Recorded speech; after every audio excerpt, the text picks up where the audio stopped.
ಆತ್ಮೀಯ ವೀಕ್ಷಕರೇ, ಮತ್ತೊಮ್ಮೆ ವಾಣಿ ಕಿಚನ್ಸ್‌ಗೆ ಆತ್ಮೀಯ ಸ್ವಾಗತ. ನಾನಿವತ್ತು ಮಾಡ್ತಾ ಇರೋ ರೆಸಿಪಿ ಏನಂತ ಹೇಳಿದ್ರೆ, ಈರುಳ್ಳಿ ಬಜ್ಜಿ ಗರಿಗರಿಯಾಗಿ ಹೇಗೆ ಮಾಡೋದು ಅಂತ ತಿಳ್ಕೊಂಡು ಬರೋಣ.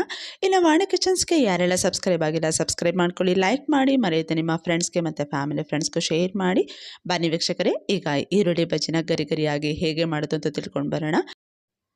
ನಾನಿಲ್ಲಿ 2 ಈರುಳ್ಳಿನ ಚೆನ್ನಾಗಿ ಸಣ್ಣದಾಗಿ ಕಟ್ ಮಾಡಿ ಇಟ್ಕೊಂಡಿದ್ದೀನಿ. ಯಾವ ರೀತಿ ನೋಡ್ತಾ ಇದ್ದೀರಲ್ಲ, ಈ ರೀತಿ ಸಣ್ಣದಾಗಿರಬೇಕು, ದಪ್ಪ ದಪ್ಪ ಇರಬಾರ್ದು, ಆವಾಗ ಅದು ಗರಿಗರಿಯಾಗಿ ಬರಲ್ಲ. ಹಾಗೆ ನಾನು ಈ ಕಪ್ಪಲ್ಲಿ 1.5 ಕಪ್ ಆಗುವಷ್ಟು ಕಡಲೆ ಹಿಟ್ಟನ್ನು ತೊಗೊಂಡಿದ್ದೀನಿ. ಹಾಗೆ ಸ್ವಲ್ಪ ಅರಿಶಿಣದ ಪುಡಿ ಮತ್ತು 2 ಟೇಬಲ್ ಸ್ಪೂನ್ ಆಗುವಷ್ಟು ಖಾರದ ಪುಡಿ, ರುಚಿಗೆ ತಕ್ಕಷ್ಟು ಉಪ್ಪು. ಹಾಗೆ ನಾನಿಲ್ಲಿ 1 ನಿಂಬೆಹಣ್ಣು ತಗೊಂಡಿದ್ದೀನಿ.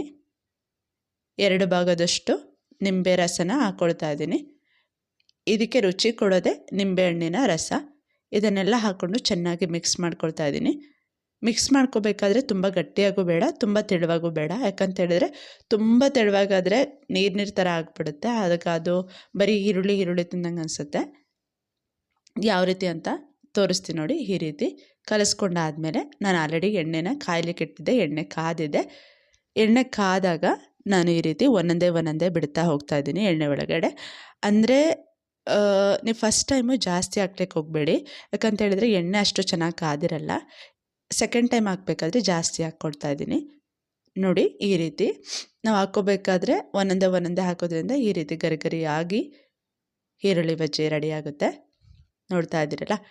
ಹಾಗೆ ಈಗ ಎಣ್ಣೆ ತುಂಬ ಚೆನ್ನಾಗಿ ಕಾದಿರೋದ್ರಿಂದ ನಾನು ಜಾಸ್ತಿ ಹಾಕ್ತಾ ಹೋಗ್ತೀನಿ. ಒಂದೊಂದೇ ಬೇಗ ಈ ರೀತಿ ಹಾಕೋದ್ರಿಂದ ಒಂದ್ರ ಮೇಲೆ ಒಂದು ಕೂರೋದಿಲ್ಲ, ಎಣ್ಣೆ ಕಾದಿರೋದ್ರಿಂದ. ಎಣ್ಣೆ ಕಾದಿಲ್ಲದೆ ಇದ್ದಾಗ ಹಾಕಿದ್ರೆ ಒಂದ್ರ ಮೇಲೆ ಹೋಗಿ ಕೂತ್ಕೊಂಡಾಗ ದಪ್ಪ ಬರುತ್ತೆ, ಗರಿಗರಿಯಾಗಿ ಬರಲ್ಲ.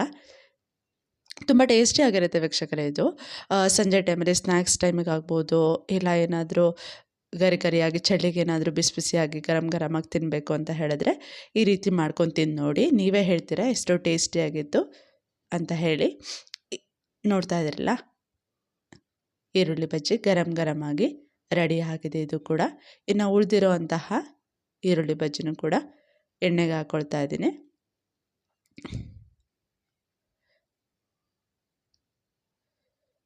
ಈ ರೀತಿ ನೀವು ಒಮ್ಮೆ ಮಾಡಿಕೊಟ್ರೆ ಮನೇಲಿ ಪದೇ ಇದನ್ನೇ ಮಾಡು ಸಂಜೆ ಟೈಮಲ್ಲಿ ಅಂತ ಕೇಳ್ತಾರೆ. ಅಷ್ಟು ಟೇಸ್ಟಿಯಾಗಿರುತ್ತೆ ಈ ರೆಸಿಪಿ.